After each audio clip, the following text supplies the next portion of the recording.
A man walks into court with nothing but the clothes on his back. By sunset, he'll be locked behind bars not for theft, not for violence, but for owing money he couldn't pay. This wasn't ancient Rome or medieval Europe.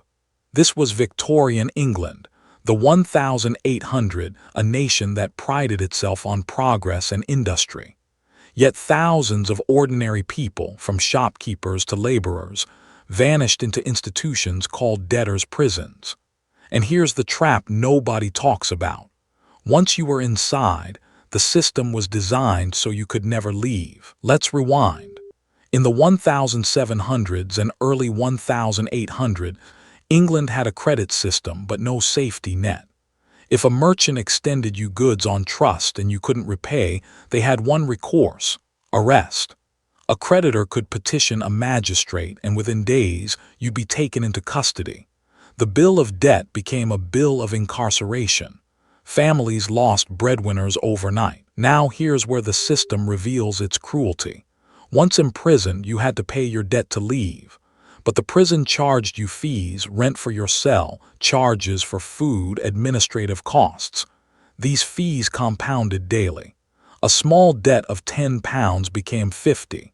Some prisoners never left. They died inside, their families inheriting the obligation. By the 1830s, public outrage grew. Writers like Charles Dickens, whose own father had been imprisoned for debt, documented these horrors. Reformers published statistics. The numbers were staggering. In London alone, thousands rotted in places like the Fleet Prison. The contradiction was impossible to ignore. A nation celebrating free enterprise while trapping its citizens for unpaid bills. The turning point came between 1830 and 1860. Parliament passed a series of acts that slowly dismantled debtors' prisons. By mid-century, most were closed. Creditors could no longer simply lock someone away. But the mechanism, the idea that default equals punishment, didn't vanish. It transformed. Today, we don't have debtors' prisons, but we have wage garnishment, asset seizure, credit blacklisting, and eviction. The bars are invisible. The punishment is financial and social, not physical. The system still says, if you can't pay, you lose your home, your credit, your access to capital. The form changed. The logic remained. Understanding debtors' prisons isn't nostalgia. It's a lens. When you see how default was once criminalized outright, you recognize the genealogy of modern collection practices, credit systems, and the fear that debt still carries.